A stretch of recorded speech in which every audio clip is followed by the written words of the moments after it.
Hello everyone, बेटा आवाज आ रही है मेरी आपको? मॉलिक्यूलर बेसिस ऑफ इनहेरिटेंस का लेक्चर 1 स्टार्ट कर रहे हैं। अगर आपको मेरी आवाज आ रही है, ऑडियो वीडियो क्लियर है, एकदम आपको दिख रहा हूं मैं, ओके लिखो, लेक्चर स्टार्ट कर रहे हैं। एक्चुअल में क्या हुआ था, स्क्रीन मतलब वो हैंग कर गई थी, उस वजह से आप देख नहीं पा रहे थे। तो स्टार्ट कर रहे हैं, एक बार ओके लिखो बेटा, फटाफट से स्टार्ट करेंगे। ठीक है, बताना मुझे जल्दी से। ठीक है, जल्दी बताना बेटा, स्टार्ट करेंगे बस फटाफट से। ठीक है, आपको साउंड आ रही है मेरी?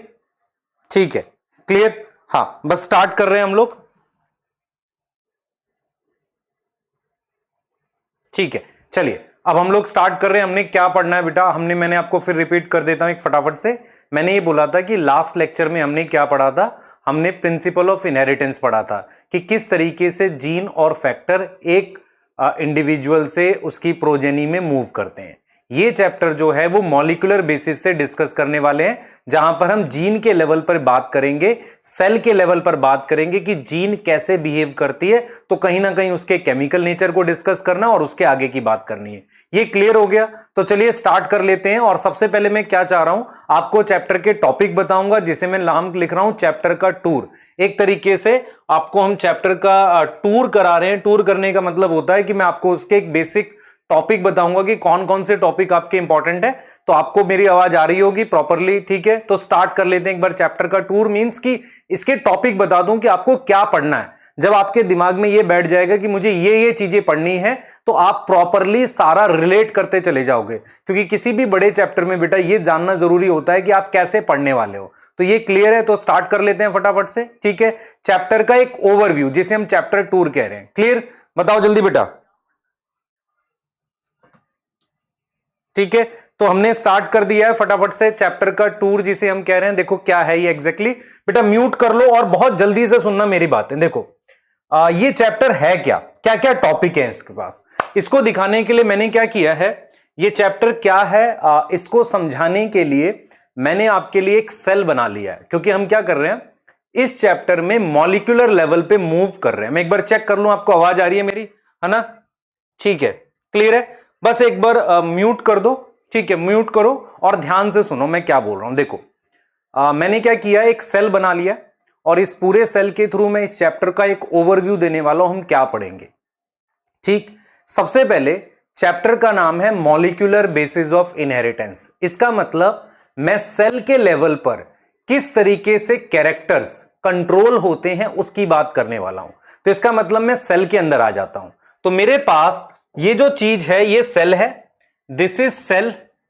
और ये मेरे पास क्या है बेटा, न्यूक्लियस है, दिस इज न्यूक्लियस। ठीक है, और मैं आपको पूरा एक एक चीज बताऊंगा कि एग्जैक्टली हम क्या पढ़ने वाले हैं। सबसे पहले हम क्या पढ़ेंगे बेटा, सबसे पहले हम ये पढ़ेंगे कि मेरे पास एक सेल के अंदर एक स्ट्रक्चर होता है जिसे हम डीएनए कहते हैं। तो कहीं ना कहीं हम इस डीएनए के बारे में पढ़ने वाले हैं। तो सबसे पहली चीज हम क्या पढ़ेंगे, उस थ्रेड, उस डीएनए का स्ट्रक्चर पढ़ेंगे कैसा होता है। क्योंकि उसे हम केमिकली समझेंगे, वो कैसे बना हुआ है, क्या उसके कंपोनेंट हैं, वो कैसा दिखता है। ये सारी बातें हम एक टॉपिक में पढ़ेंगे जिसे हम कहेंगे स्ट्रक्चर ऑफ डीएनए। तो इसका मतलब आप सबसे पहले बात करने वाले हो स्ट्रक्चर ऑफ डीएनए की। कहीं ना कहीं आप डीएनए के स्ट्रक्चर के बारे में पढ़ोगे। स्ट्रक्चर किसका पढ़ोगे आप? डीएनए का। क्लियर हो गई बात? आप डीएनए का स्ट्रक्चर पढ़ोगे। दूसरा टॉपिक क्या होगा बेटा, आपको मैं एक एग्जांपल देता हूं। मान लो मैं आपसे कहता हूं कि मेरे पास, ध्यान से सुनना, मेरे पास एक न्यूक्लियस का जो साइज है वो मान लेते हैं कितना है, 10⁻⁻6 मीटर है। मैं रिपीट कर रहा हूं, मान लो आपके पास न्यूक्लियस का साइज 10⁻⁻6 मीटर है। उसमें रखा हुआ डीएनए, उसमें जो डीएनए रखा हुआ है वो कितना है? मैं कहूंगा यार वो तो मेरे पास क्या है, वो थोड़ा ज्यादा बड़ा है, वो 2 मीटर का है। तो अगर आप 2 मीटर लंबे डीएनए को इतनी सी जगह में रखोगे तो आपको उसे इकट्ठा करना पड़ेगा। और इकट्ठा करने का मतलब क्या है, उस धागे को साथ लाओगे। तो जब एक धागे को आप साथ लाते हो और एक प्रॉपर वे में उसे लपेटते हो, उसे कहते हैं पैकेजिंग।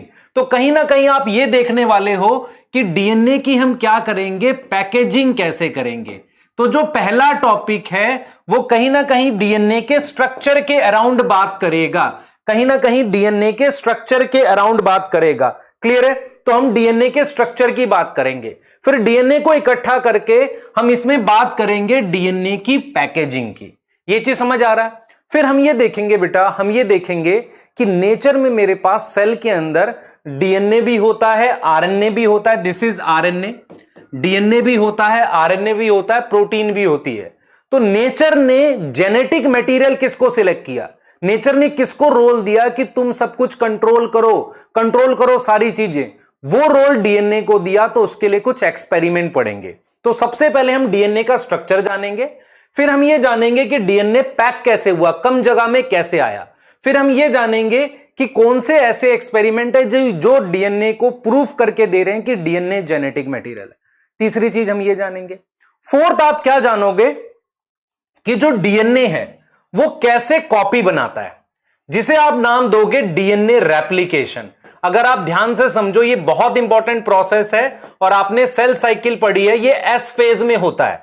तो कहीं ना कहीं आप फोर्थ डीएनए रेप्लिकेशन की बात करने वाले हो, कहीं ना कहीं आप क्या पढ़ने वाले हो, डीएनए रेप्लिकेशन। तो मैं यहां पर यह समझ रहा हूं कि डीएनए पैकेजिंग, आप समझो ध्यान से। थर्ड हम बात करते हैं बेटा किसकी, एक्सपेरिमेंट की। और फोर्थ हम बात करेंगे डीएनए रेप्लिकेशन की। और अगर मैं आपसे कहूं डीएनए न्यूक्लियस के अंदर होता है, तो मैं आपसे पूछूं लोकेशन बताओ डीएनए रेप्लिकेशन की, आप कहोगे किसके अंदर, हमारे पास डीएनए रेप्लिकेशन कहां होगी, न्यूक्लियस के अंदर। तो फोर्थ टॉपिक जो हम डिस्कस करेंगे वो बात करेंगे डीएनए रेप्लिकेशन की। अब हम ये समझते हैं कि डीएनए रेप्लिकेशन का मतलब है डीएनए की कॉपी बनाना, और ये उसी सेल में होता है जो डिवाइड करके दो सेल बनाता है। लेकिन सारे सेल डिवाइड भी नहीं करते। तो सारे सेल हमारे पास क्या काम होता है डीएनए का, प्रोटीन बनाना। तो हम एक प्रोसेस पढ़ेंगे जहां डीएनए से, आप देखो, जहां हम डीएनए की एक फोटो कॉपी बनाएंगे जिसे हम आरएनए कहते हैं। तो हम बेटा फिफ्थ प्रोसेस बात करेंगे transcription. Now what is transcription, आप देखो ध्यान से। हमने डीएनए की कॉपी बना दी है, that is DNA replication. DNA से आरएनए बनाने के प्रोसेस को ट्रांसक्रिप्शन कहते हैं। व्हाट इज ट्रांसक्रिप्ट, कॉपी बनाना। तो ये भी न्यूक्लियस में हो रहा है।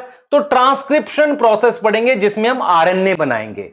इस आरएनए को, ये गैप देख रहे हो, इस गैप को कहते हैं nuclear pore. This gap is known as nuclear pore. इस गैप से हम इसको आरएनए को बाहर ले आएंगे। बाहर ले आए, कहां बाहर, साइटोप्लाज्म में। तो ये आरएनए आपका साइटोप्लाज्म में आ गया। तो ये आरएनए जो साइटोप्लाज्म में आया, मैसेज लेकर आया। किसका मैसेज लेकर आया, डीएनए का मैसेज लेकर आया। तो क्यों ना इसको एमआरएनए कह दो, ठीक है। एमआरएनए बाहर आ गया। अब इस एमआरएनए पर ये राइबोसोम लगे हुए हैं। तो ये जो चीज लगी हुई है बेटा, राइबोसोम लगी हुई है। तो राइबोसोम लगकर ये स्ट्रक्चर बनाएगी जिसे आप पॉलीपेप्टाइड या प्रोटीन बोलोगे। तो आपसे अगर मैं पूछूं इस प्रोसेस का क्या नाम है, आप कहोगे ट्रांसलेशन। आप कहोगे क्या, ट्रांसलेशन। तो अगला हम क्या करेंगे, ट्रांसलेशन पढ़ेंगे। तो पूरा चैप्टर एक बेटा आपके सामने है, रिलेटेड है। मैं फिर रिपीट करूंगा एक बार, देखो फिर से देखते हैं। सबसे पहले आप डीएनए का क्या पढ़ने वाले हो, स्ट्रक्चर। डीएनए है क्या, क्योंकि जब तक आप किसी का स्ट्रक्चर नहीं पढ़ोगे आप उसको क्या नहीं कर सकते, समझ नहीं पाओगे। फिर आप क्या पढ़ोगे, आप उसको पैक कैसे करते हैं, कम जगह में कैसे रखते हैं। क्योंकि मैंने आपको कहा इतना छोटा न्यूक्लियस है, इतना बड़ा डीएनए, तो पैक करके रखना पड़ेगा। फिर मैंने आपको कहा थर्ड, मैंने कहा कि यार ट्रांसक्रिप्ट, हम सेकंड ये पढ़ा। थर्ड हम एक्सपेरिमेंट पढ़ेंगे। फिर हम डीएनए रेप्लिकेशन, कॉपी कैसे बनेगी। फिर हम ट्रांसक्रिप्शन पढ़ेंगे। फिर हम पढ़ेंगे translation. What is translation, RNA से प्रोटीन बनाना। और वो कौन बनाएगा, राइबोसोम बनाएगा। इसकी बात करने वाले हैं। फिर हम ये देखेंगे बेटा, आपसे मैं ये सवाल पूछूंगा कि क्या सारे के सारे डीएनए से प्रोटीन बनती है क्या। जैसे मैं आपसे कहता हूं स्किन सेल और हेयर सेल, इनका डीएनए एग्जैक्टली सेम है। जो डीएनए इसमें स्किन सेल में, ये इसमें है, क्योंकि ये सबका सब किससे बना है, जाइगोट से बना है। तो इनमें अगर डीएनए सेम है तो पर ये अलग क्यों है, क्योंकि अलग प्रोटीन बनी है। तो कोई ऐसी चीज क्या है जो इन्हें कंट्रोल कर रही है, अलग प्रोटीन कैसे बन रही है। वहां हम एक टॉपिक पढ़ेंगे जिसे हम कहेंगे रेगुलेशन ऑफ जीन एक्सप्रेशन। तो कैसे हम डीएनए को कंट्रोल करते हैं, ये हमारे पास रहेगा रेगुलेशन ऑफ जीन एक्सप्रेशन। ये वो टॉपिक हैं जो आप इस चैप्टर में कंप्लीट करोगे। मेरी बात सोचो ध्यान से। Skin cell, hair cell, liver cell सब एक जैसे हैं, ये अलग क्यों है, ऐसा क्या ये अलग है? अलग इसलिए है बेटा क्योंकि ये अलग प्रोटीन बना रहे हैं। तो कहीं ना कहीं आप क्या करने वाले हो, इनमें इनको आप ऐसे देखने वाले हो कि यार ये अलग क्यों है, क्या ऐसा कर रहे हैं, ये अलग है। अलग होने का मेन कारण क्या है, ये अलग टाइप की प्रोटीन बना रहे हैं। तो वो चीज हम पढ़ेंगे, अलग टाइप की प्रोटीन बनाने के लिए। तो कैसे आप प्रोटीन बनाने को कंट्रोल करते हो, कैसे सेल को कंट्रोल करते हो कि वो ये प्रोटीन बनाए ये ना बनाए। आप खुद देख लो बेटा, प्यूबर्टी के समय ह्यूमन में अलग प्रोटीन बन रही है, तभी तो चेंजेस आए हैं। एज के साथ कंट्रोल हो रहा है, एनवायरमेंट के साथ कंट्रोल हो रहा है। फिर हम बेटा दो अप्लाइड टॉपिक पढ़ेंगे। हुआ ये था 1990 में ह्यूमन के टोटल डीएनए को पता लगाया गया कैसा है। एक प्रोजेक्ट स्टार्ट हुआ जो 13 साल तक चला, जिसे ह्यूमन जीनोम प्रोजेक्ट कहते हैं। हमने ह्यूमन के टोटल डीएनए को पता लगाया। जैसे अल्फाबेट होते ना, ए बी सी डी, ऐसे हमारे पास न्यूक्लियोटाइड होते, तो हमने टोटल डीएनए को पता लगाया, उसे हम कहते हैं ह्यूमन जीनोम प्रोजेक्ट। और इसी से जुड़ा हुआ एक टॉपिक और पढ़ेंगे, डीएनए फिंगरप्रिंटिंग। चैप्टर कंप्लीट होगा। तो चैप्टर के टूर में छोटे छोटे टॉपिक हैं। सबसे पहले स्ट्रक्चर के बारे में जानना, और फिर डीएनए को पैक करना है, फिर डीएनए को कॉपी बनाना है, और फिर डीएनए से काम करवाना है। डीएनए काम कैसे करेगा, प्रोटीन बना के। ये ओवरव्यू है, और ये मेरे पास टॉपिक हैं जिन पे मैं डिस्कस करने वाला हूं। ध्यान से सुनो बेटा, ये मेरे पास टॉपिक हैं जिन पे मैं डिस्कस करने वाला हूं। सबसे पहले मैं बात करूंगा, आपके सामने है structure of nucleic acid, then second topic is packaging of DNA, फिर मैं जेनेटिक मटेरियल की बात करूंगा, आप देख लो। फिर मैं किसकी बात कर रहा हूं बेटा, मैं जेनेटिक मटेरियल की बात कर रहा हूं। फिर मैं डीएनए रेप्लिकेशन की बात करूंगा, फिर ट्रांसक्रिप्शन, टाइप ऑफ आरएनए बात करेंगे। जेनेटिक कोड एक टॉपिक है जिस पे डिस्कस करने वाले हैं। Translation, gene expression, human genome project और डीएनए फिंगरप्रिंटिंग। बहुत इंपॉर्टेंट चैप्टर है और बहुत सारे टॉपिक है, ध्यान से पढ़ना, नहीं तो गड़बड़ होगी। आपको बहुत ध्यान से सारी बातें सुननी होंगी। क्लियर है? तो हम पहले टॉपिक से आज स्टार्ट करने वाले हैं। मेरी इतनी बात समझ में आई, ये एक ओवरव्यू हो गया आपके सामने कि हम कैसे पढ़ने वाले हैं। क्लियर है? मेरी इतनी बात क्लियर है? मैं स्टार्ट करने वाला हूं चैप्टर को। It is not related to exactly principle of inheritance. Related नहीं है बेटा, फ्रेश है बिल्कुल। ठीक है, हैंड रिटन नोट्स आज ही मिल जाएंगे।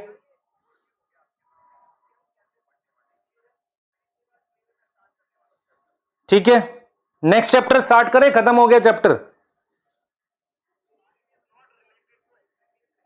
ठीक है, हाँ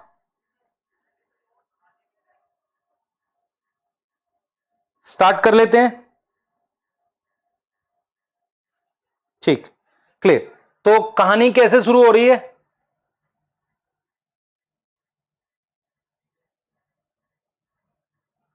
बेटा जिसका भी बैकलॉग था इस चैप्टर से पहले, इस चैप्टर को पढ़ो ध्यान से, ये सारा समझ आएगा। 100% श्योर हूं मैं। इस चैप्टर की लिंकेजेस कहां पर, मैं आपको सबसे पहला टॉपिक पढ़ाने जा रहा हूं, स्ट्रक्चर ऑफ न्यूक्लिक एसिड। बहुत इंपॉर्टेंट टॉपिक है और आपको मैं इसके लिए क्लियर चीजें बताऊंगा, और कैसे हम मूव करेंगे उसको हम देख लेते हैं। ठीक है, तो सबसे पहला टॉपिक हम लोग पढ़ने वाले हैं स्ट्रक्चर ऑफ न्यूक्लिक एसिड। इस पर डिस्कस करने वाले हैं। ठीक है, और उसकी डिस्कशन हम लोग देख रहे हैं। ध्यान से देखो बेटा, मेरी बात समझो ध्यान से। हम स्ट्रक्चर ऑफ न्यूक्लिक एसिड पे बात करेंगे। ठीक है, क्लियर? तो देखो हम क्या पढ़ रहे हैं बेटा, हमने टॉपिक देख लिया। तो हम सबसे पहला टॉपिक जो डिस्कस करेंगे, न्यूक्लिक एसिड के बारे में पढ़ेंगे। न्यूक्लिक एसिड के बारे में पढ़ेंगे। ठीक है, कुछ बेसिक पॉइंट जो मैं बोलूंगा उसको सुनना ध्यान से। देखो हुआ क्या था बेटा, मेंडल के काम के बाद लगभग 100 साल की डिस्कवरीज जो हैं हमें ये बता रही हैं कि पॉसिबल, एनसीईआरटी ने एक वर्ड लिखा है प्यूटेटिव। एनसीईआरटी ने लिखा है कि मेंडल के काम के बाद, after Mendel's work, after Mendel's work, Mendel के काम के बाद, है ना, मेंडल का जो काम कंप्लीट किया मेंडल ने, उसके काम के बाद हमारे पास पॉसिबल जेनेटिक मटेरियल जो था, जिसके लिए एनसीईआरटी ने एक वर्ड यूज किया है प्यूटेटिव। क्या वर्ड यूज किया? प्यूटेटिव। प्यूटेटिव होता है कि ऐसा हम प्रिडिक्ट कर रहे हैं या पॉसिबल मान रहे हैं। तो पॉसिबल जेनेटिक मटेरियल जो था वो हमारे पास क्या था? डीएनए था। Now what is meaning of genetic material? Genetic material वो होता है जो किसी भी ऑर्गेनिज्म में कैरेक्टर कंट्रोल करता है और एक जनरेशन से दूसरी जनरेशन में चला जाता है, उसे हम जेनेटिक मटेरियल कहते हैं। तो पॉसिबल जेनेटिक मटेरियल क्या होता है? हमारे पास डीएनए था, ऐसा 100 सालों के बाद तक हमें पता चला जब मेंडल का काम आया। हमारे पास बेटा न्यूक्लिक एसिड दो प्रकार के होते हैं, एक होता है डीएनए और एक मेरे पास आरएनए होता है। आप समझ लो ध्यान से, दो प्रकार के 2 टाइप ऑफ न्यूक्लिक एसिड होते हैं। एक हमारे पास क्या होता है? डीएनए होता है और एक हमारे पास आरएनए होता है। सबसे पहला सवाल आपसे यह पूछा जा रहा है कि जेनेटिक मटेरियल सभी प्रकार के सेल्स में कौन होगा, चाहे आर्की बैक्टीरिया हो, चाहे यू बैक्टीरिया हो, चाहे ड्यूटेरियोमाइस्टीज हो जिसमें सेक्सुअल रिप्रोडक्शन नहीं होती, चाहे लाइकन ही क्यों ना हो, तो ऑल टाइप के लिविंग ऑर्गेनिज्म में genetic material only and only क्या होगा? डीएनए होगा। तो जेनेटिक मटेरियल हमारे पास क्या होता है? Genetic material is only DNA. Genetic material हमारे पास क्या है बेटा? Only DNA in all type of organism. सभी प्रकार के ऑर्गेनिज्म में हमारे पास जेनेटिक मटेरियल क्या है? डीएनए है। जेनेटिक मटेरियल क्या है बेटा? हमारे पास डीएनए है सभी तरह के ऑर्गेनिजम्स में, है ना। सभी प्रकार के ऑर्गेनिजम्स में जेनेटिक मटेरियल हमारे पास क्या है? डीएनए है। ये आपको क्लियर होना चाहिए। क्लियर है? एक्सेप्ट हमने क्या लिखा बेटा? एक्सेप्ट हमने लिखा वायरस, जिसमें आरएनए कैन ऑल्सो प्रेजेंट। हमारे पास क्या हो सकता है? आरएनए भी हो सकता है। तो मुझे क्या करना है? मुझे इस डीएनए के बारे में जानना है। जो ये मैं डीएनए लिख रहा हूं ना, डीएनए आरएनए के स्ट्रक्चर को समझना आप आज, है ना। इनके स्ट्रक्चर के बारे में जानेंगे। तो आप ये समझो कि एनसीईआरटी ने क्लियर बोला है कि जब मेंडल का काम मतलब रीडिस्कवर हुआ, उसके कुछ सालों के बाद, कुछ ईयर्स के बाद हम ये खोजने लग गए कि जेनेटिक मटेरियल क्या है। हमारे पास हमें पता चला, ऐसा लग गया हमें 100 साल पता करते करते, कि रियल जेनेटिक मटेरियल क्या था? डीएनए था हमारे पास, और वायरस होते हैं जिनके अंदर आरएनए होता है। तो न्यूक्लिक एसिड हमारे पास एक role as a genetic material play करते हैं। तो हमने क्या देखा? हमने ये देखा कि कई आसपास के जो ऑर्गेनिजम्स हैं उनमें जेनेटिक मटेरियल क्या है, किस रूप में, उस पर एक डाटा एनसीईआरटी ने दिया है। वो डाटा हम बाद में देखेंगे। सबसे पहले हम स्ट्रक्चर पढ़ना स्टार्ट कर रहे हैं, चाहे वो डीएनए का स्ट्रक्चर हो और आरएनए का, इन दोनों का कंबाइंड स्ट्रक्चर पढ़ना स्टार्ट कर रहे हैं। क्योंकि डीएनए को कहते हैं बेटा हम लोग डीऑक्सी राइबोज न्यूक्लिक एसिड, तो इसके साथ भी न्यूक्लिक एसिड है। और आरएनए क्या हमारे पास क्या है? Ribose nucleic acid. तो मैं आपसे सिर्फ ये पूछना चाह रहा हूं, न्यूक्लिक एसिड का मतलब एसिड वर्ड लिखा हुआ है, तो डीएनए और आरएनए पे चार्ज क्या होना चाहिए? आपको पता है केमिस्ट्री से, नेगेटिव। ये शायद 2019 या 18 का नीट का क्वेश्चन था कि चार्ज ऑन डीएनए क्या होता है? नेगेटिव होता है। और आरएनए पर भी होगा, because we are using word nucleic acid. अब मैं इनके स्ट्रक्चर पे जा रहा हूं, इनका आपको स्ट्रक्चर सिखाऊंगा कैसा होता है। बिल्कुल ये वही पढ़ाऊंगा जो मैं बायोमोलिक्यूल में पढ़ाता हूं, न्यूक्लिक एसिड का स्ट्रक्चर ये वही पढ़ाऊंगा। और जो मैं टॉपिक आपको यहां स्ट्रक्चर ऑफ न्यूक्लिक एसिड पढ़ाऊंगा, ये आपने 3 जगह से पढ़ना है। मेरी बात सुन लो ध्यान से। एक आपने पढ़ना है केमिस्ट्री बायोमोलिक्यूल से न्यूक्लिक एसिड का टॉपिक। दूसरा आपने पढ़ना है molecular basis of inheritance class 12 से आपने न्यूक्लिक एसिड का टॉपिक। और तीसरा आपने क्लास 11th के बायोमोलिक्यूल वाली एनसीईआरटी से भी रीड कर लेना है। वो तीनों को मैं यहां कंबाइन करके पढ़ा दूंगा, आपको समझ आ जाएगा। क्लियर है? तो स्टार्ट कर लें स्ट्रक्चर को, फटाफट से जल्दी बोलो। ठीक है, इतनी बात क्लियर है बेटा? स्टार्ट कर लेते हैं, जल्दी बताओ।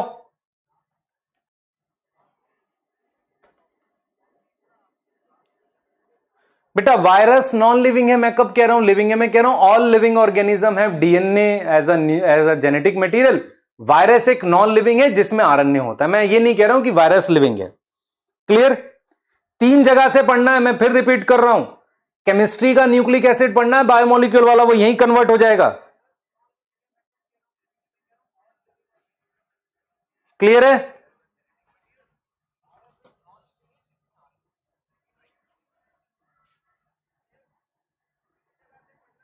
चलिए स्टार्ट कर रहे हैं बेटा। देखो मैं 3 जगह का टॉपिक कवर कर दूंगा, तो इसलिए आपको ध्यान से पढ़ना है। चलो स्टार्ट कर रहे हैं बेटा। सबसे पहले हम स्ट्रक्चर ऑफ न्यूक्लिक एसिड की बात करते हैं। बिल्कुल ध्यान से एक एक लाइन समझना है। मैंने ऐसे ये 2 धागे बना रखे हैं ऐसे। इस तरीके से दो धागे बना रखे हैं, है ना, ये डबल स्ट्रैंड है ऐसे, इसे मैं डीएनए कह रहा हूं, दिस इज डीएनए। इसमें इस एक धागे को स्ट्रैंड कहते हैं, एक धागे को हम क्या कहते हैं, स्ट्रैंड कहते हैं। समझ लो ध्यान से, ये मेरे पास किसका स्ट्रक्चर बना रखा है मैंने, डीएनए का। तो डीएनए में कितने स्ट्रैंड है बेटा, हमारे पास 2 स्ट्रैंड है, आप समझ रहे हो। और ये मैंने क्या बना रखा है, आरएनए का स्ट्रक्चर बना रखा है, ठीक है, क्लियर, आरएनए का बना रखा है। इसमें मेरे पास क्या है, सिंगल स्ट्रैंड है। सिंगल स्ट्रैंड का मतलब एक सिंगल चेन है, एक क्या है बेटा, मेरे पास सिंगल चेन है। तो आपको यह समझ में आना चाहिए कि डीएनए जो है उसमें 2 धागे हैं, आरएनए में मेरे पास सिंगल थ्रेड है, सिंगल धागा होता है। ये जो स्ट्रैंड होता है, सुनना ध्यान से, ये जो स्ट्रैंड है डीएनए, ध्यान से देखो, डीएनए में 2 स्ट्रैंड का मतलब है 2 चेन, मींस 2 चेन, 2 चेन। और ये चेन किस तरह की है, ये चेन का नाम है पॉलीन्यूक्लियोटाइड चेन। मैं रिपीट करूंगा, डीएनए जो है उसमें 2 चेन है जिन्हें आप 2 स्ट्रैंड कहते हो, आरएनए में सिंगल चेन है जिसे आप सिंगल स्ट्रैंड कहते हो। क्लियर हो गई बात। तो डीएनए में आपके पास 2 चेन है, आरएनए में आपके पास 1 चेन है। तो डीएनए की जो 2 चेन है उन्हें 2 स्ट्रैंड कह रहे हैं, आरएनए में सिंगल स्ट्रैंड है। ये दोनों चेन या सिंगल चेन किसकी बनी होती है, पॉलीन्यूक्लियोटाइड की। तो ये जो चेन है, this chain is equal to polynucleotide chain. इस चेन को हम क्या नाम देते हैं, पॉलीन्यूक्लियोटाइड चेन। इसका मतलब मैं ये कहना चाह रहा हूं कि डीएनए और आरएनए दोनों की जो चेन है वो किसकी बनी है, न्यूक्लियोटाइड की। रिपीट करेंगे, ये आरएनए की चेन और डीएनए में 2 चेन, दोनों किसकी बनी हुई है बेटा, made up of nucleotide chain. किसका बना है, न्यूक्लियोटाइड चेन।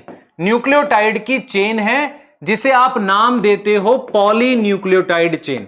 तो सबसे पहला पॉइंट आपने क्या सीखा, आपने सबसे पहला पॉइंट क्या सीखा, सुने ध्यान से, DNA and RNA are 2 nucleic acid. DNA is double stranded and RNA is single stranded. DNA is made up of 2 polynucleotide chain and RNA is made up of 1 polynucleotide chain. ये आपको data याद रखना, ये समझने वाली बात है। तो हम इस बात को लिख भी सकते हैं कि बोथ डीएनए, आप देख रहे हैं न्यूक्लिक एसिड 2 हैं, डीएनए है और आरएनए है, both made up of polynucleotide chain. DNA में 2 चेन है और आरएनए में कितनी चेन है, 1 चेन है। कोई डाउट है यहां तक, चलें आगे। क्लियर, हां समझ आ गया बेटा। ई लगा ले बेटा, क्या हो गया, लगा ले ई यहां पे। ये ई और आई तो यार समझ जाए करो। यहां तक ठीक,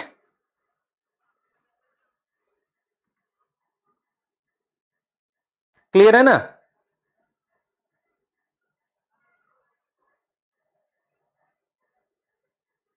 नेक्स्ट देखें, ये तो सिंगल सी लाइन थी बेटा।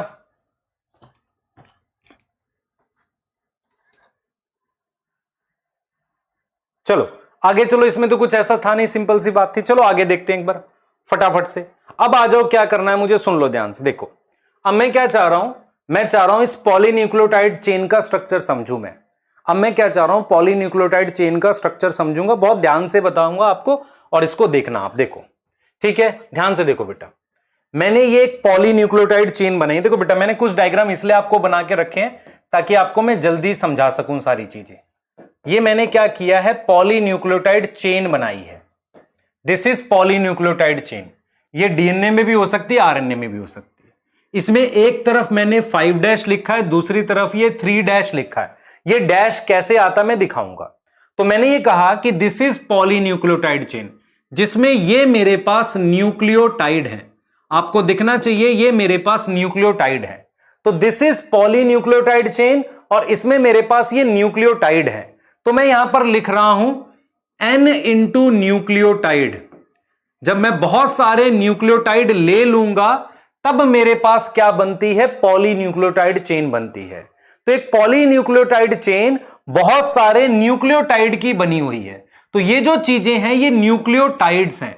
तो इन न्यूक्लियोटाइड्स को अगर आप ऐसे जोड़ दो तो आपके पास पॉलीन्यूक्लियोटाइड चेन बनेगी। तो सबसे पहले मैं क्या करूंगा, ध्यान से सुनेंगे, to understand structure of DNA, to understand structure of DNA, समझ लो बेटा, structure of DNA, first we need to learn structure of nucleotide.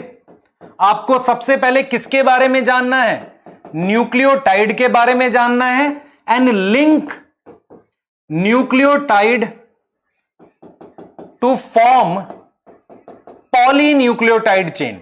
आप न्यूक्लियोटाइड को जोड़कर क्या करोगे, पॉलीन्यूक्लियोटाइड चेन बनाओगे। क्या करोगे, पॉलीन्यूक्लियोटाइड चेन बनाओगे। आप देख रहे हो इस बात को लेकर, मैं इस चीज को क्लियर बता रहा हूं कि यहां पर हमारे पास न्यूक्लियोटाइड है, इनकी चेन ये रहे न्यूक्लियोटाइड, इनकी चेन ये है, क्लियर है। और मैंने क्या किया है, ये जो स्ट्रक्चर बनाया ये न्यूक्लियोटाइड है, तो ये न्यूक्लियोटाइड ये रहे, इनको जोड़ा तो ये चेन बना सकते हैं। तो सबसे पहले मैं न्यूक्लियोटाइड के स्ट्रक्चर को सीखूंगा, फिर उनको जोड़ के पॉलीन्यूक्लियोटाइड चेन बनाऊंगा। और जब मैं 2 चेन जोड़ूंगा तो डीएनए बनेगा, सिंगल चेन जोड़ूंगा तो आरएनए बनेगा। तो मैंने यहां पर यह सीखा कि मेरे पास न्यूक्लियोटाइड से जुड़ी हुई एक चेन है जिसको हम पॉलीन्यूक्लियोटाइड चेन कह रहे हैं, जो बहुत सारे न्यूक्लियोटाइड से बनी है। उन न्यूक्लियोटाइड से मेरे पास फाइनली ये न्यूक्लियोटाइड है, ऐसे ये रहे, इनको जोड़ के चेन बनाते हैं। और अगर मैं चेन का स्ट्रक्चर सीखना चाहता हूं तो पहले किसका स्ट्रक्चर सीखूंगा, न्यूक्लियोटाइड का। इतनी चीज समझ आ गई, बताओ जल्दी बेटा, क्लियर बेटा। Green line is like, green line मेरे पास बॉन्ड है बेटा। अभी न्यूक्लियोटाइड पढ़ा रहा हूं बच्चे, सुनो ध्यान से, आप समझ नहीं रहे। This pink colour structure is known as nucleotide. इनको जोड़ के चेन बनाऊंगा और चेन से मैं क्या बनाऊंगा, RNA. Single chain is RNA, double chain is DNA. बस इतनी सी बात तो कराई अभी। अब न्यूक्लियोटाइड पढ़ा रहा हूं बेटा,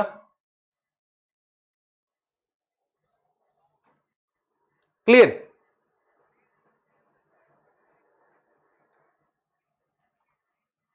बॉन्ड है बेटा, उसके बीच में बॉन्ड है, भी बॉन्ड सिखाऊंगा ना सारे, एक एक करके सिखा रहा हूं, ठीक है। चलो आ जाओ जल्दी से। देखो हम लोग क्या कर रहे हैं, पहले स्ट्रक्चर ऑफ न्यूक्लियोटाइड के बारे में बात करेंगे।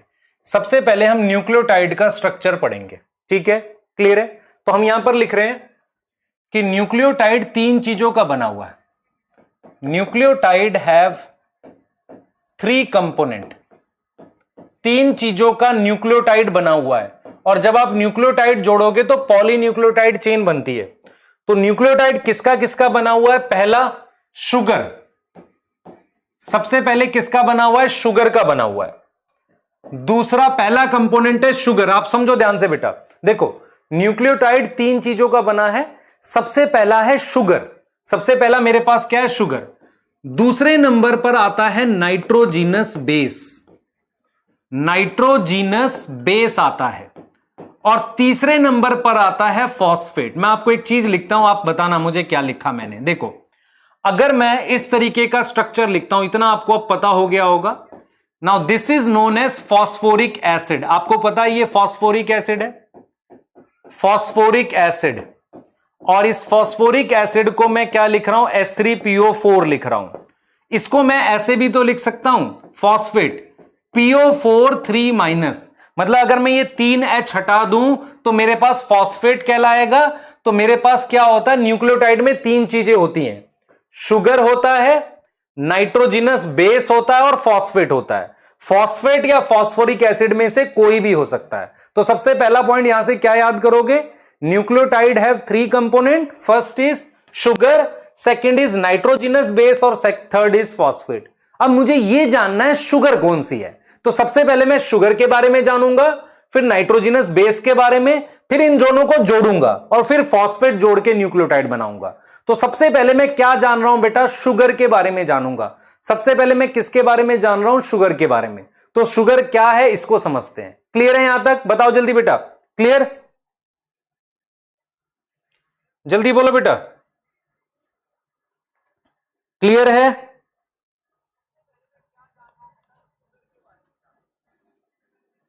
ठीक, क्लियर है बेटा? देख लो ध्यान से। सबसे पहले शुगर, नाइट्रोजिनस बेस, फॉस्फेट। आप देख रहे हो 3H हटने के बाद क्या बन जाएगा? फॉस्फेट बन जाएगा। क्लियर हो गई बात? ठीक है बेटा, मैं इस चीज को बिल्कुल क्लियर बता रहा हूं आपको।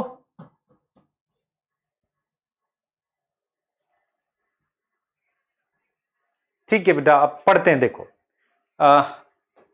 देखो बेटा, आपको में से बहुत सारे बच्चे बोलते हैं सर थोड़ा फास्ट कराओ। आप में से बहुत सारे जल्दी समझते हैं, बहुत सारे स्लो समझते हैं। लेकिन अगर आप एज अ टीचर मेरे से पूछोगे तो रेट डिटरमाइनिंग स्टेप क्या होगा, मैं कहूंगा मेरा स्लोवेस्ट बच्चा। क्योंकि अगर मेरे सबसे स्लो बच्चे को समझ नहीं आया तो मेरे लिए ठीक नहीं है। तो for as a teacher, rate determining step for teaching should be my slowest student. अच्छा, फास्ट बच्चे को क्या नुकसान होगा? नहीं, उसको क्या करना है, अपना और भी साथ में एनसीईआरटी रख के बैठे, है ना। अगर उसको लग रहा है कि टाइम बच रहा है, कुछ और भी साथ के साथ देखते चलो, क्या हो गया?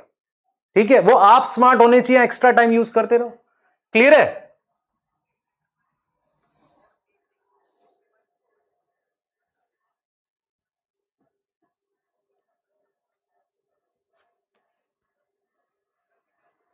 ठीक है, हाँ चलो आ जाओ, शुगर पढ़ेंगे।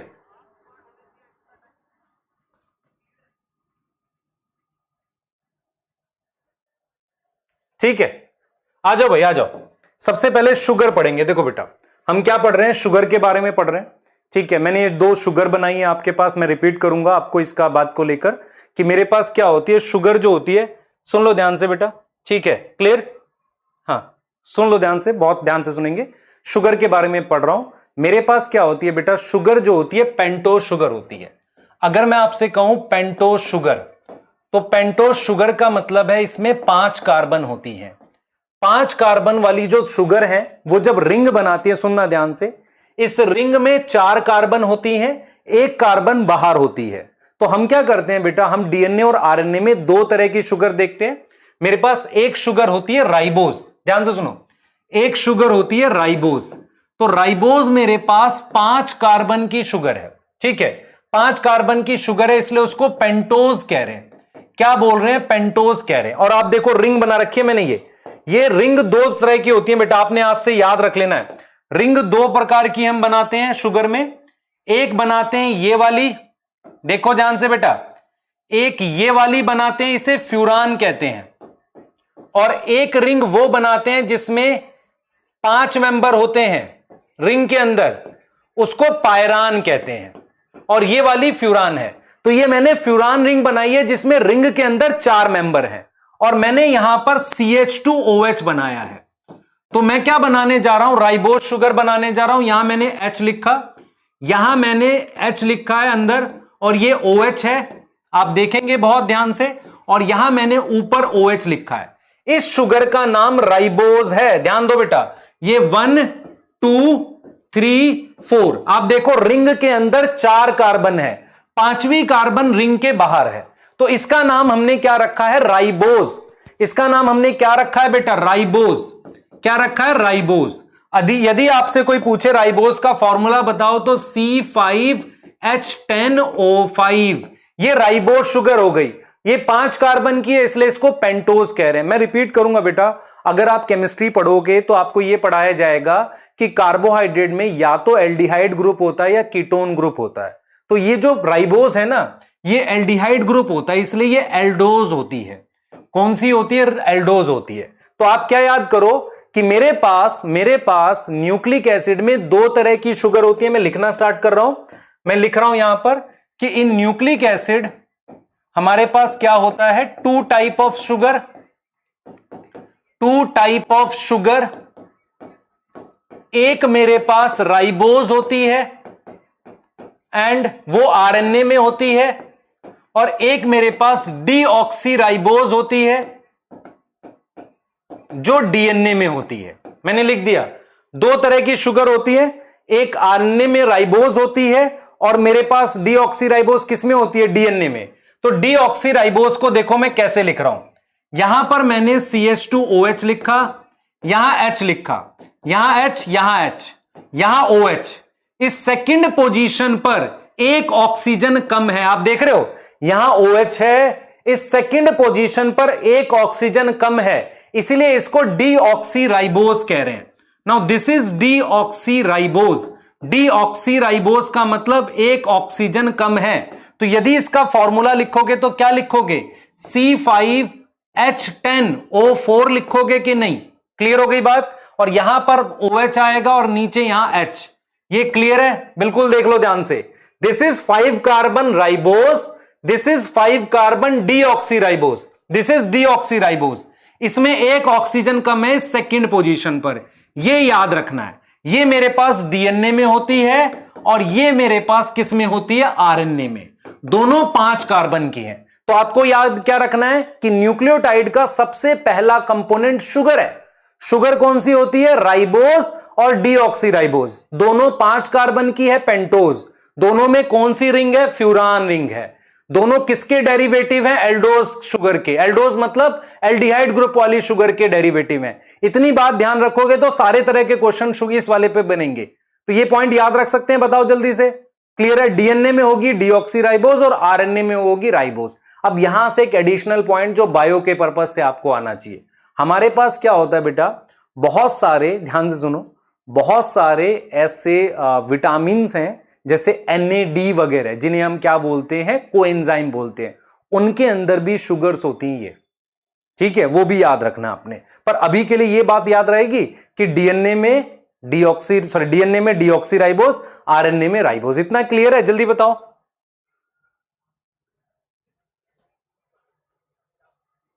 ठीक है, रिंग याद रहेगा, फ्यूरान। यार इसमें भी रिपीट क्यों करूं बताओ?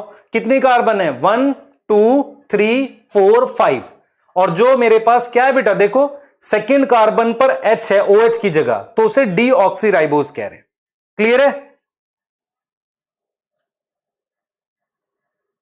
अच्छा, कुछ पूछ रहे हैं नेम ऑफ चैप्टर। बेटा molecular basis of inheritance topic आधा तो नहीं पढ़ा सकते। अब मान लो ये चैप्टर का क्वेश्चन हो सकता है केमिस्ट्री में आ जाए, यहां से कहीं भी आएगा, 4 नंबर आपको मिलेंगे ना। क्लियर है? ठीक है। हाँ,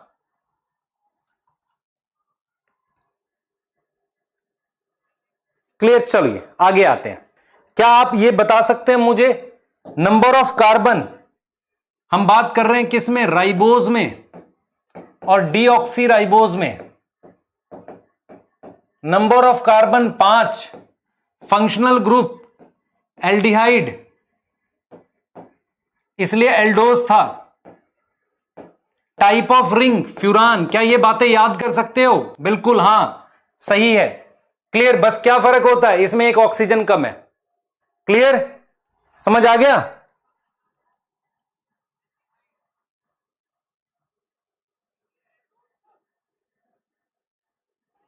फंक्शनल ग्रुप सम क्लियर हो गया बेटा? बताओ जल्दी। यहां तक क्लियर है? ठीक है, यहां तक क्लियर होना चाहिए। हाँ, एल्डिहाइड ग्रुप होता है इनमें।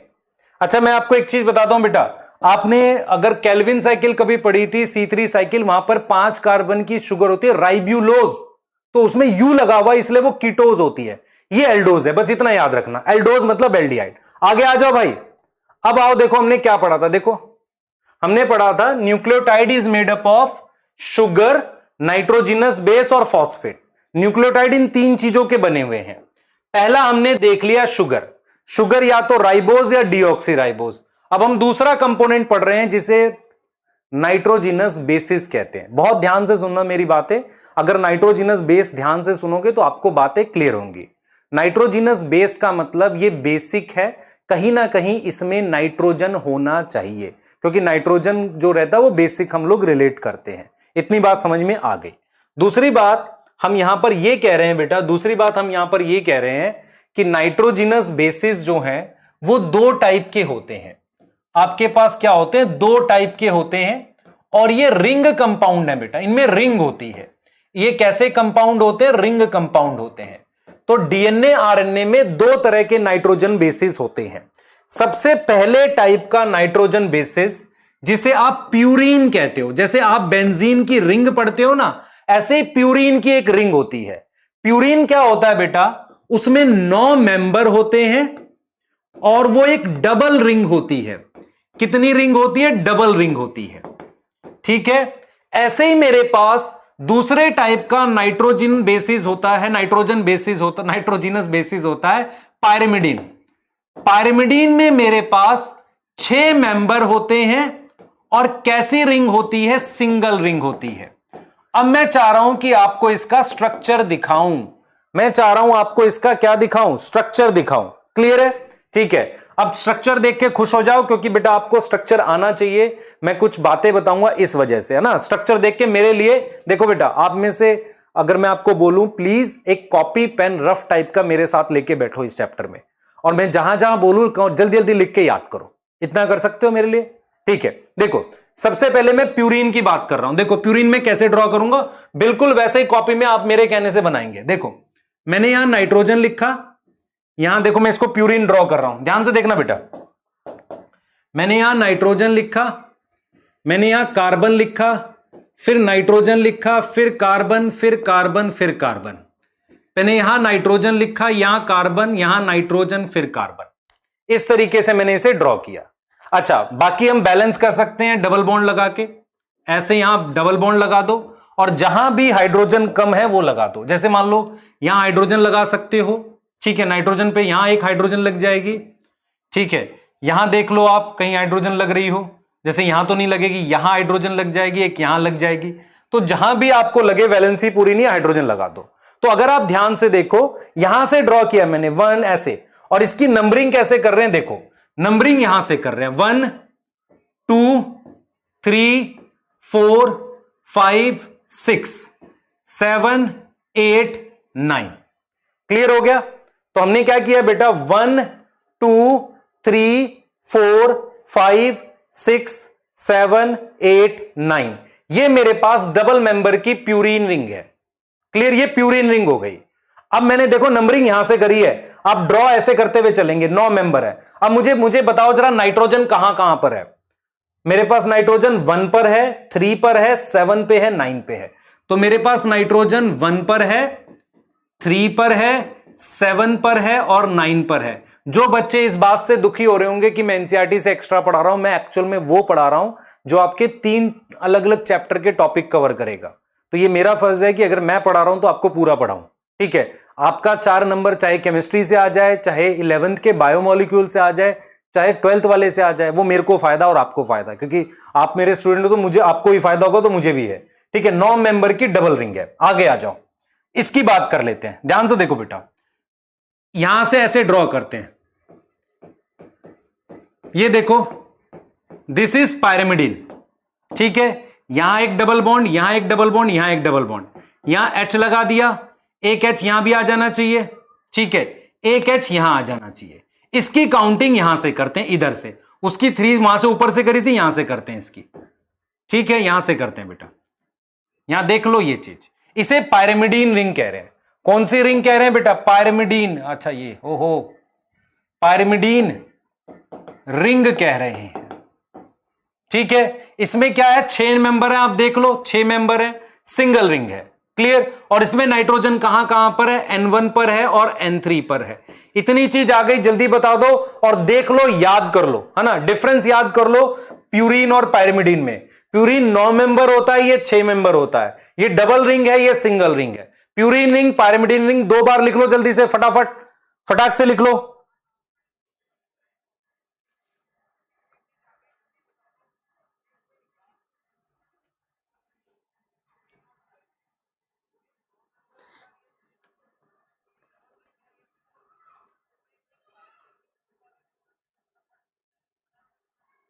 जल्दी करो बेटा, जल्दी बनाओ।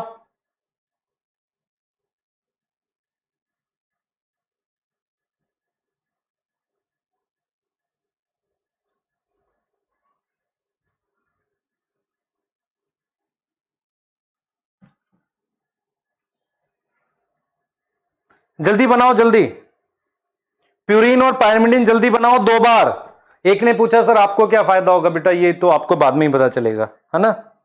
नहीं, काउंटिंग फिक्स है, काउंटिंग की पोजीशन गड़बड़ नहीं।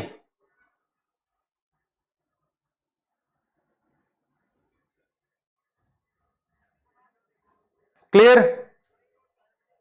हाँ,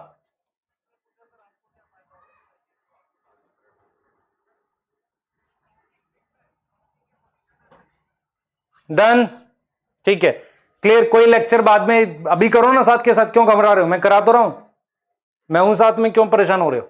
इधर देखो भाई, आगे आ जाओ। अब आ जाओ जरा, प्यूरिन आपने बना लिया है। प्यूरिन की दो टाइप होती है बेटा, प्यूरिन की दो टाइप होती है, एक एडिनिन होता है, गुआनिन होता है। जैसे मान लो हम क्या करते हैं, बेंजीन की रिंग पे CH3 लगा के ग्रुप का नाम बोल देते हैं, OH लगा के फिनॉल बोल देते हैं, ऐसे नाम होता है मेरे पास। तो मैंने क्या किया है, प्यूरिन दो टाइप का होता है, समझ लो, एक एडिनिन होता है, गुआनिन होता है। तो मैंने प्यूरिन की रिंग, देखो भाई, मुझे तो याद है, आपको करनी चाहिए, मुझे याद है, आपको आनी चाहिए, कैसे याद की है। मैं ऐसे बना रहा हूं इसको, देख लो ध्यान से, यहां डबल, उसके बाद आपका यहां डबल, बाकी हाइड्रोजन आप पूरी करो, मैं नहीं लिख रहा पूरी करके, आप पूरी करोगे, ठीक है। यहां से काउंटिंग करिए मैंने, ठीक। अब मैं क्या कर रहा हूं बेटा, आपको यह लिख रहा हूं कि एडेनिन क्या होता है, उसका नाम है 6 अमीनो प्यूरिन। एडेनिन आपने सुना है बेटा, एक एडेनिन में प्यूरिन रिंग होती है, तो वो क्या क्या स्ट्रक्चर होता है, उसका नाम होता है 6 अमीनो प्यूरिन। तो 6 अमीनो का मतलब हुआ छठी पोजीशन पे, देखो 6th पोजीशन पर NH2 group, this is 6th position, यहां NH2 ग्रुप लगा देंगे तो उसे एडेनिन कहते हैं। 6 अमीनो प्यूरिन उसका केमिकल नेम टाइप का हो गया। तो ये देखो मैंने ऐसे बनाया, यहां पर देखो बेटा मैंने ऐसे बनाया ये, ठीक है। यहां आपके पास ये डबल बॉन्ड यहां लगा दिया, ठीक है, और यहां मैंने NH2 लगा दिया। तो ये 6th पोजीशन है, आपको भी पता चल रहा है। दिस इज 1 2 3 4 5 6 7 8 9, बाकी हाइड्रोजन आप पूरी कर लेना, मैंने खाली रिंग बनाई है पूरी, बैलेंसिंग आप करोगे। तो 6 amino purine, 6 amino purine adenine का नाम है। जिस बच्चे को याद नहीं हुआ, 2 बार बनाओ मेरे साथ, अगर 7 बनाओगे याद हो जाएगा। दिस इज 6 अमीनो प्यूरिन, ठीक है। सेकंड बेटा देखो, ये देखो जरा ध्यान से बेटा, मैं बार बार इसलिए बना रहा हूं आपको याद हो जाए, ठीक है। देखो अब मैं क्या कर रहा हूं, गुआनिन का नाम लिख रहा हूं। गुआनिन है, ध्यान से सुनो बेटा, गुआनिन है 2 amino 6 oxo, oxo ketone group को कहते हैं, 6 ऑक्सो प्यूरिन। इसका मतलब 2 पर अमीनो है और 6 पर ऑक्सो है, आप देख पा रहे हो, 2 पर अमीनो है। दिस इज 1 2 3 4 5 6, आप देख रहे हो यहां पर। तो ये मान लो मैं डबल बॉन्ड यहां लगा देता हूं, यहां तो लगेगा नहीं अब, ठीक है, यहां लगाना तो यहां नहीं लगा, यहां लग जाएगा, ठीक है, और यहां लग जाएगा, बाकी आप बैलेंस कर लो। तो 2 amino 6 oxo purine is name for guanine. तो आपको समझ आना चाहिए, एडेनिन और guanine, they are 2 type of purine. तो 2 तरह के प्यूरिन होते हैं हमारे पास, जिनका नाम मैंने आपको बताया, एडेनिन बता दिया, और मैंने आपको क्या बता दिया, गुआनिन बता दिया। एडेनिन का केमिकल नेम याद करो, 6 अमीनो प्यूरिन, और गुआनिन का क्या नाम याद करोगे, 2 अमीनो 6 ऑक्सो प्यूरिन।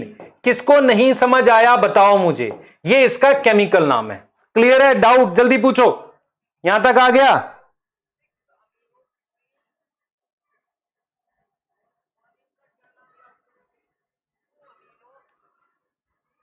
क्लियर है बेटा?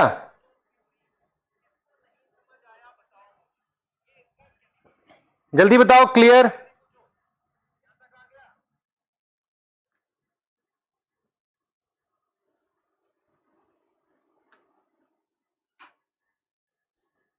बनाया सबने 2 बार? पीपी टाइप के बच्चे 3 बार बनाएंगे?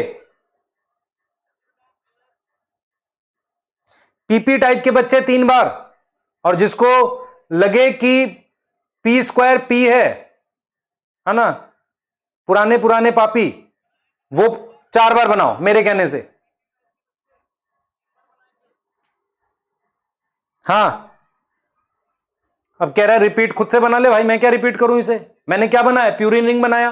काउंटिंग देखो कहां से करी है, ड्रॉ करने का तरीका सीखो मेरे से। नाइट्रोजन नीचे से ऐसे करके ड्रॉ किया है, 9 मेंबर की डबल रिंग है, मैं क्यों बनाऊं बार बार, बैलेंस खुद से करो, मैं थोड़ी करूंगा। केमिस्ट्री वाले तुम हो, केमिस्ट्री वाले मैं थोड़ी हूं, खुद बनाओ।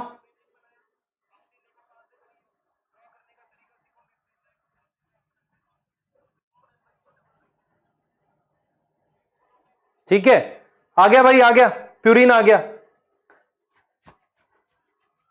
चलो कुछ दिमाग लगाते हैं, और आपके लिए थोड़ा सा दिमाग लगाते हैं, इंटरेस्टिंग बनाते हैं चीजों को। ध्यान से सुनना बेटा, अब मेरी बात बहुत ध्यान से सुनना, आपके लिए एक स्पेशल चीज लाए हैं इसमें। देखो क्या है मेरे पास, क्या होता है, हम क्या कर सकते हैं बेटा, हम क्या करते हैं, हमारे पास एक म्यूटाजन होता है।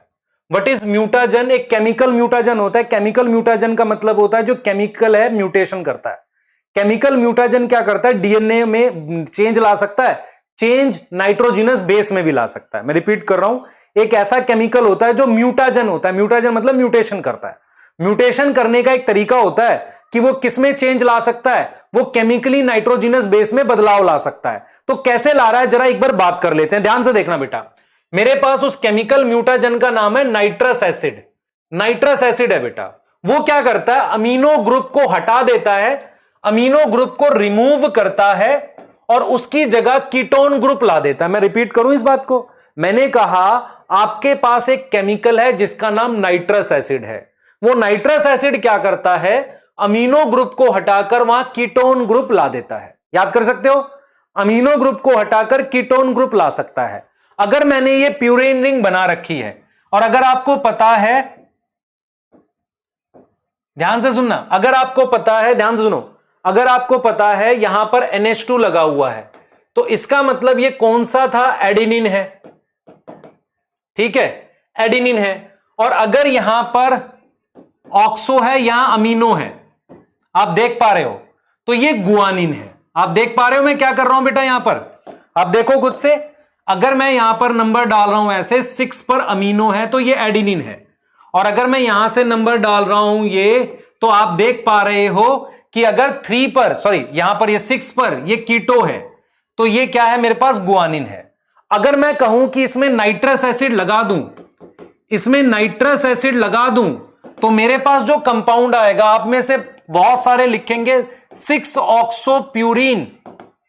ये वो कंपाउंड है जिसे हम हाइपोजेंथिन कहते हैं। क्या बोलते हैं? हाइपोजेंथिन नाम होता है। और अगर मैं इस पे नाइट्रस एसिड लगा दूं, तो मुझे बताओ, देखो मैंने क्या पढ़ा है, मैंने आपको बताया है कि अमीनो ग्रुप से कीटो ग्रुप बना सकते हो नाइट्रस एसिड से। तो नाइट्रस एसिड ने यहां पर कीटोन ला दिया, यहां पर क्या लगा दिया? कीटोन। तो लिख दिया मैंने 6 ऑक्सोप्यूरिन, जो एक कंपाउंड है हाइपोजेंथिन। ठीक है, दूसरा यहां देखो, मैंने यहां नाइट्रस एसिड लगाया तो यहां भी कीटोन आ गया, तो मैं इसको लिख रहा हूं 2,4 डाई ऑक्सो प्यूरिन, जो किसका नाम है? देखो 2,4 डाईऑक्सोप्यूरिन, आप देख पा रहे हो, 2,4 डाईऑक्सोप्यूरिन, ये किसका नाम है? ये नाम है जेंथिन का। आपने ये वर्ड सुने हुए हैं, जेंथिन और हाइपोजेंथिन, बाइल से रिलेटेड शायद कुछ सुना था आपने। तो मैं सिर्फ आपको यह समझा रहा हूं कि एडिनिन की डीएमिनेशन से हाइपोजेंथिन बनता है, गुआनिन की डीएमिनेशन से जेंथिन बनता है। मैं इसलिए बता रहा हूं कि ये सब फाइनली जिस केमिकल में कन्वर्ट होते हैं वो ये होता है। जैसे मान लो ये कंपाउंड मैंने बताया, जिस पे अगर आप मुझे इसका नाम देखो, क्या लिखा है मैंने यहां पर, ये कंपाउंड लिखा है, जरा देखो मैं इस पे नंबर डालता हूं, 1 2 3 4 5 6 7 8 9, इट इज 2 6, एक गड़बड़ हुई है यहां, 2 4 आएगा, 2 6 आएगा, गड़बड़ हो गई, गड़बड़ 2 6 आएगा भाई, 2 6, यहां देखो 2 6 8 ट्राई ऑक्सोप्यूरिन, ये किसका नाम है? This is uric acid. ये सुना है आपने यूरिक एसिड वर्ड? तो यूरिक एसिड एक नाइट्रोजन का वो कंपाउंड होता है जिसमें प्यूरिन रिंग होती है। नई बात, तो आपको समझ में आ रहा है कितनी नाइट्रोजन है यूरिक एसिड में? 1 2 3 4। यूरिक एसिड कुछ नहीं होता, तीनों पोजीशन पर क्या जुड़े होते हैं? Ketone group. तो आपने क्या समझा? आपके सिलेबस के मेन प्यूरिन है एडिनिन और गुआनिन। 3 एडिशनल प्यूरिन्स के नाम बताए, जेंथिन, हाइपोजेंथिन और यूरिक एसिड। आप अगर आपसे पूछा जाए कि नाइट्रोजिनस बेस में प्यूरिन के मेटाबॉलिज्म से क्या बनेगा, आप कहोगे यूरिक एसिड। क्योंकि कैसे बनेगा बता देता हूं। देखो, अगर आप देखो गुआनिन, गुआनिन पर यहां कीटोन है, यहां कीटोन है, यहां और आ जाए तो यूरिक एसिड बन जाता है। तो आप चाहे एडिनिन आपकी बॉडी में एक्स्ट्रा हो, गुआनिन एक्स्ट्रा हो, they all converted into uric acid. कुछ आया समझ? जल्दी बताओ।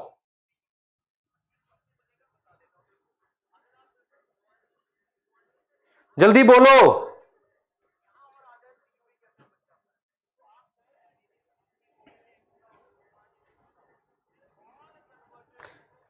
बेटा मैं सिर्फ ये समझा रहा हूं, आपकी बॉडी में जब आप एमबीबीएस में चले जाओगे तो आपको एक टॉपिक पढ़ाया जाएगा मेटाबॉलिज्म ऑफ प्यूरिन्स। उसमें बताया जाएगा कि प्यूरिन पहले ज़ैंथिन, हाइपोजेंथिन, ज़ैंथिन बनाते हैं and they finally get converted into uric acid. अब आप मुझसे पूछ रहे हो कैसे कन्वर्ट होगा? कीटोन ला रहा हूं, ऑक्सीडेशन कर रहे होंगे। इतना ही तो गणित आपको भी आती है। क्लियर? ठीक है, एक बार फिर रिपीट कर देता हूं। ठीक है, देखो जरा मैंने क्या समझाया। मैंने समझाया आपके पास एक म्यूटेशन कॉजिंग केमिकल होता है जिसका नाम नाइट्रस एसिड होता है, जो अमीनो ग्रुप हटाकर कीटोन ग्रुप ला सकता है। यदि आप इस स्ट्रक्चर को देखें, एडेनिन, इसकी छठी पोजीशन पर यहां कीटोन ग्रुप है। उस कीटोन ग्रुप को, सॉरी, अमीनो ग्रुप है, इससे कीटोन ग्रुप बना दोगे तो बन जाएगा 6 ऑक्सोप्यूरिन, कॉमन नेम हाइपोजेंथिन। अब यहां पर क्या हुआ, इसकी सेकंड पोजीशन पर अमीनो ग्रुप है, वहां कीटोन आ गया तो 6 पर पहले से था, तो मैंने क्या लिख दिया, 2,6 डाइऑक्सोप्यूरिन ज़ैंथिन। इसी तरीके का एक प्यूरिन और होता है जिसे आपने क्या लिखा, आपने लिखा, क्या लिखा बेटा, यूरिक एसिड लिखा। तो यूरिक एसिड ऐसा ही होता है। और मैं आपको एक चीज और बताता हूं, यूरिक एसिड जैसा ही स्ट्रक्चर बेसिक ऐसा ही बनता है उसका। यहां पर मिथाइल ग्रुप लग देते हैं, नाइट्रोजन पे मिथाइल ग्रुप रखते हैं और उसे कहते हैं कैफीन। तो अगर आप कॉफी ज्यादा पियोगे ना तो यूरिक एसिड ज्यादा बनेगा, क्योंकि कैफीन का स्ट्रक्चर प्यूरिन जैसा होता है। तो मैंने आपको 3 प्यूरिन बताए मेनली, तो ज़ैंथिन, हाइपोजेंथिन और क्या बताया, यूरिक एसिड। अच्छा, अब आप यहां से ये तो दिमाग लगा सकते हो, अगर मान लो मैं आपसे एक बायो का, आपके मतलब फिजियोलॉजी का क्वेश्चन पूछूं, अमोनिया में कितने नाइट्रोजन, 1 नाइट्रोजन। यूरिया में कितने नाइट्रोजन, 2 नाइट्रोजन। यूरिक एसिड में कितने नाइट्रोजन, 4 नाइट्रोजन। कौन ज्यादा बेसिक है? आप ये चीज समझ पा रहे हो? हमारी बॉडी अगर ये चाहती है कि कम पानी हो, ज्यादा से ज्यादा नाइट्रोजन रिलीज करें, तो किस फॉर्म में रिलीज करती है, यूरिक एसिड। आपने ऐसे बहुत सारे एनिमल्स देखे हैं जो यूरिक एसिड एक्सक्रीट करते हैं, क्योंकि यूरिक एसिड नाइट्रोजन रिच होता है और इनसॉल्युबल होता है। तो ज्यादा से ज्यादा मात्रा में नाइट्रोजन कम पानी के साथ रिलीज हो सकती है। आया कुछ समझ में?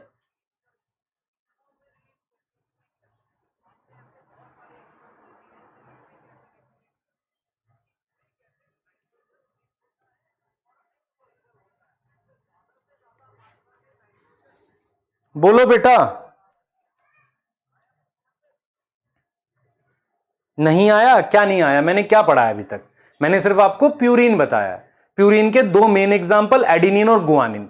6 amino purine is adenine, 2 amino 6 oxo purine is guanine. Clear है? उनसे ज़ैंथिन और हाइपोजेंथिन बन सकते हैं। ठीक है, मैं आपको यह कहना चाह रहा हूं, मेरी बात सुनो बेटा। देखो एक चीज समझो, मान लो अमोनिया पानी में सॉल्युबल है, ठीक है, पानी में सॉल्युबल है और उसमें नाइट्रोजन एक ही है ना। अगर मुझे ज्यादा से ज्यादा नाइट्रोजन बाहर फेंकनी है तो वो कंपाउंड में भी तो नाइट्रोजन ज्यादा होनी चाहिए जिसको बाहर थ्रो कर रहे हैं। आप सोचो, क्लियर है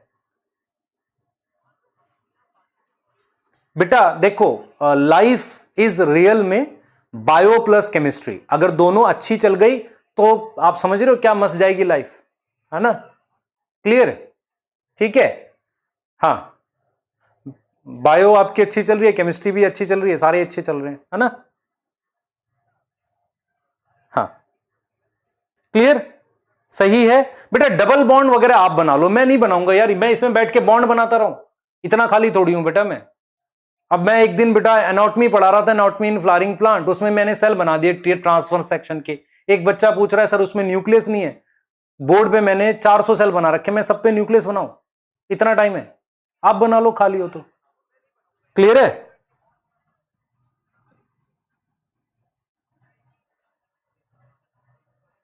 क्लियर, बहुत बढ़िया। ठीक है, तो आप ध्यान रखेंगे बच्चे, आपको जो मैंने बताया, आप फिर रिपीट कर रहा हूं मैं आपके लिए, सारा रिपीट कर रहा हूं मैं, फिर बोल रहा हूं आपको, एक बार फटाफट से देख लेते हैं, आगे चलते हैं। नाइट्रोजिनस बेस दो प्रकार के, प्यूरीन और पायरिमिडीन। ठीक है, प्यूरीन 9 मेंबर की डबल रिंग है और पायरिमिडीन क्या है मेरे पास, सिंगल रिंग है।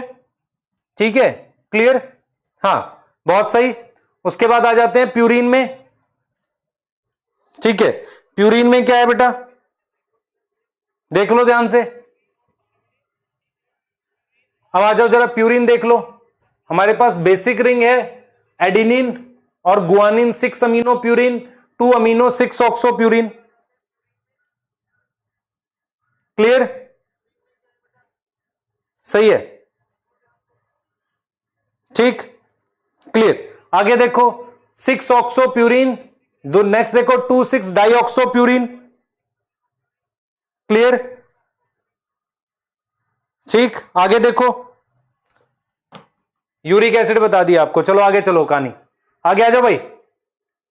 पायरिमिडीन के बारे में बता रहा हूं, सुन लो ध्यान से, फोकस करो। देखो भाई, पायरिमिडीन के बारे में बता रहा हूं। पायरिमिडीन क्या होता है बेटा, सिंगल रिंग होती है और क्या होता है, हमारे पास 3 होते हैं, ये 3 टाइप के पढ़ने हैं आपने, 3 टाइप के पढ़ने और ऐसे नाम याद करने हैं, साइटोसिन, यूरेसिल, थाइमिन। कट याद करना है, मैं रिपीट कर रहा हूं, आपने नाम याद करना है कट, ऐसे कट याद करना है, बताऊंगा क्यों। सी से आपके पास है साइटोसिन, यू से है यूरेसिल और टी से मेरे पास थाइमिन है। आप समझ लो ध्यान से, मेरे पास सी से साइटोसिन है, सी से साइटोसिन है, यू से यूरेसिल है और टी से हमारे पास थाइमिन है। क्लियर? ये चीज हमें समझनी है बेटा, 3 है हमारे पास, साइटोसिन, यूरेसिल, थाइमिन, ये 3 चीजें हैं जो आपको दिमाग में रखनी है। ठीक है, चलो एक बार देख लेते हैं फटाफट से। देखो बेटा ध्यान से देखो, हम लोग किस तरीके से इसको समझ रहे हैं, देखना ध्यान से बेटा।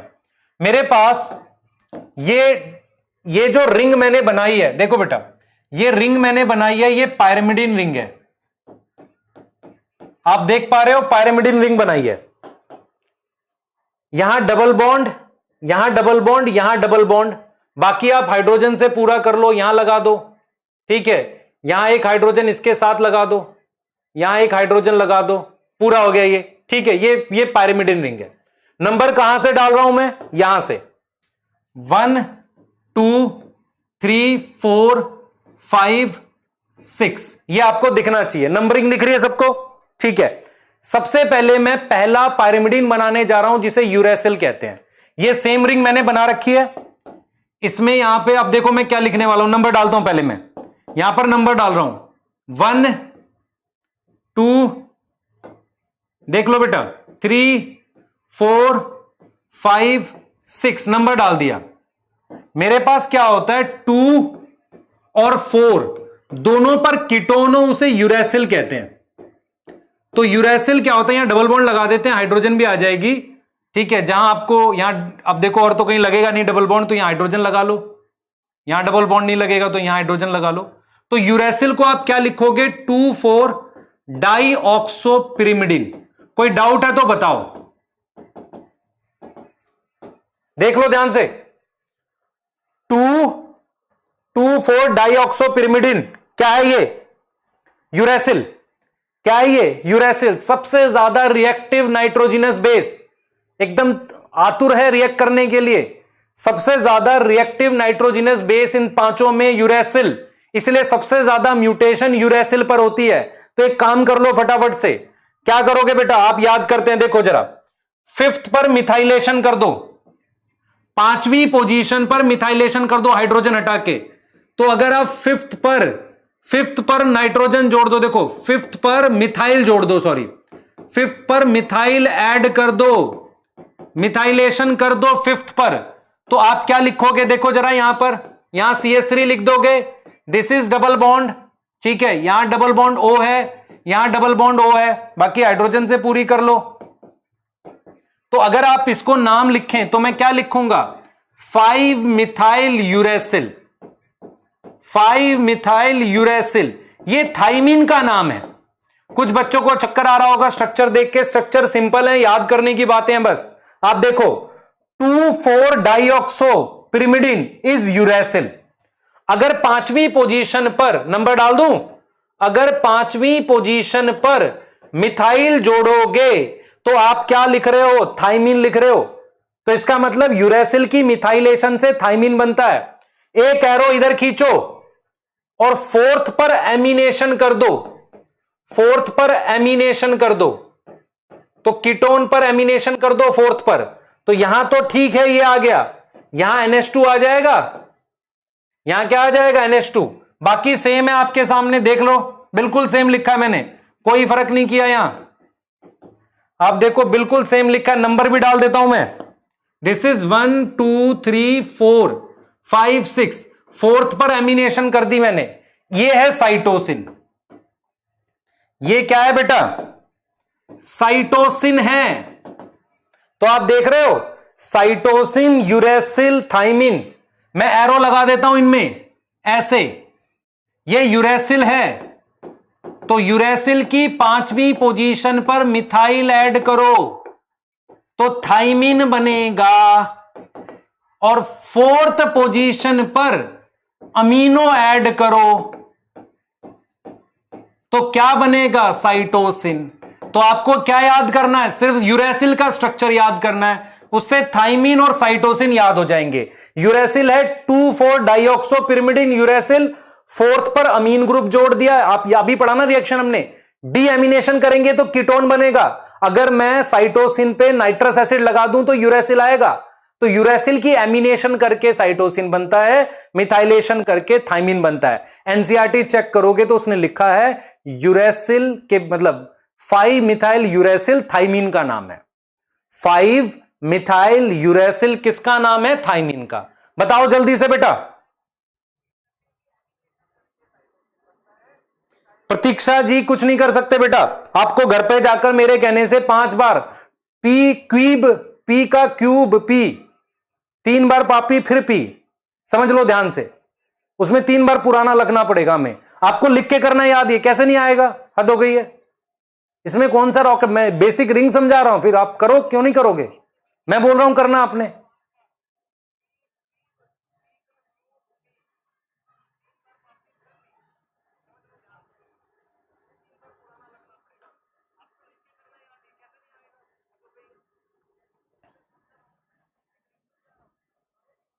देखो फिर बताता हूं बेटा, मैं तुम्हारे लिए बिल्कुल बताऊंगा सबके लिए। देखो 2,4 डाइऑक्सो, देख लो ना, 2 पर और 4 पर, ये कीटोन को ऑक्सो कहते हैं। डाइऑक्सो पिरिमिडिन रिंग है, ये रही पिरिमिडिन रिंग, क्लियर। हाँ भाई, वैलेंसी और बैलेंसिंग वो तुम कर लो ना, मेरे पीछे क्यों पड़े हो, वो तुम करो, मैं तो सिर्फ तुम्हें बेसिक स्ट्रक्चर समझा रहा हूं। क्या ये याद कर सकते हो, 6 amino purine adenine, 2 amino 6 oxo purine guanine, 2,4 dioxo pyrimidine uracil, 4th पर क्या करी, एमिनेशन, साइटोसिन बन गया, 5th पर मिथाइलेशन करी, थाइमिन बन गया। बस इतना याद कर सकते हो, इतना ही चाहिए मुझे बस आपसे।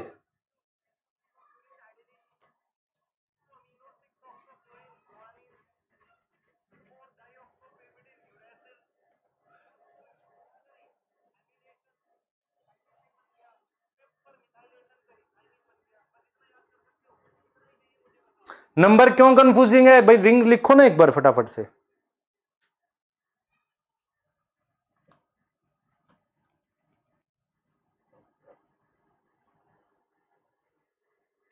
ठीक है, जल्दी बोलो, जल्दी जल्दी।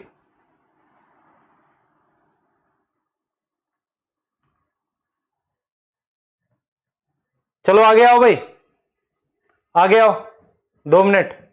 अब देखो तुम्हारे पास कितने नाइट्रोजनस बेस हैं।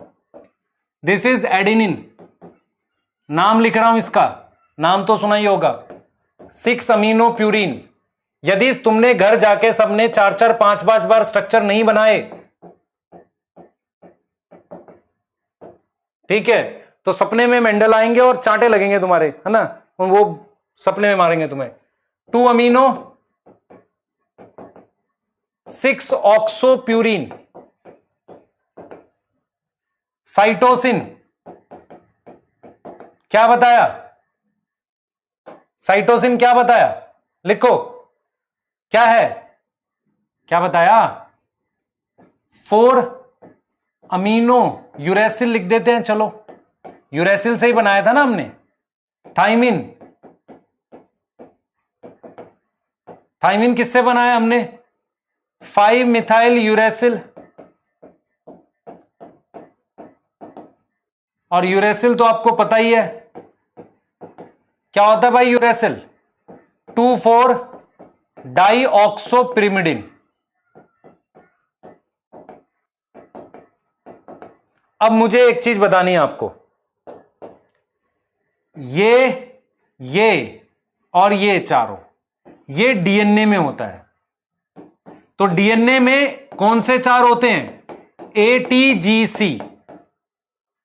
आरएनए में ये 3 तो हैं ही, इसके अलावा ये वाला होता है, तो 1 2 3 4 AUGC ये आरएनए में होते हैं। इतना याद रहेगा, बताओ जल्दी, जल्दी बोलो।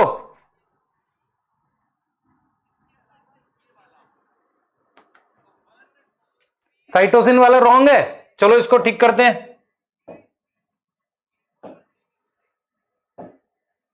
इसको नाम ही लिख देते हैं, पिरिमिडिन की फॉर्म में लिख दें, चलो पिरिमिडिन की फॉर्म में लिख देते हैं, ऐसे लिख देते हैं 4 अमीनो 2 ऑक्सो पायरिमिडिन।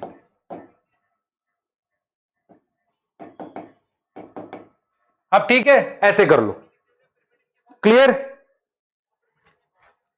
चलो ये मुझे भी पता है कि अमीनो में पहले आएगा नोमेनक्लेचर के हिसाब से, ए है ना पहले, इतना तो मुझे ही पता है, ठीक है, क्लियर है। अब मिथाइलेशन कैसे करेंगे मुझे क्या पता है यार, जैसे मर्जी कर, वो तेरी प्रॉब्लम है ना। रिफर टू पंकज सर, मुझे मत पूछो भाई ये कैसे करोगे, ठीक है, ये तुम्हारा काम है, मैं तो सिर्फ वो समझाऊंगा जो आना चाहिए,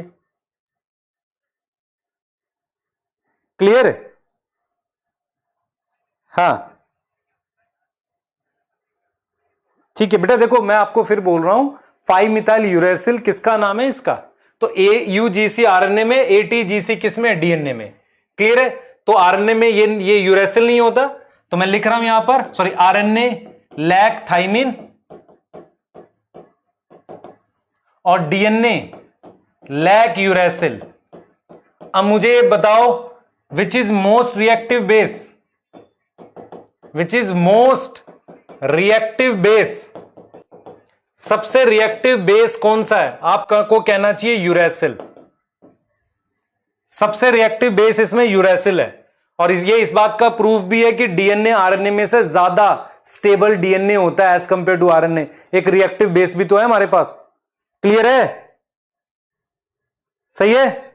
हाँ ठीक है बेटा, अब एंड कर रहे हैं सेशन को, आप पढ़ो अपना केमिस्ट्री क्लास में, क्योंकि मुझे अब बॉन्ड्स पढ़ाने नेक्स्ट क्लास में ही पढ़ाऊंगा मैं, कल है जो हमारी क्लास, ठीक है। आपको एक डीपीपी मिलेगी, जितने क्वेश्चन बन जाए वही बनाना, अभी जो मैंने बॉन्ड तो पढ़ाए नहीं है तो बॉन्ड का दिमाग मत लगाना उसमें, ठीक है, जितने क्वेश्चन बनेंगे उतने ही बनाना, सही है,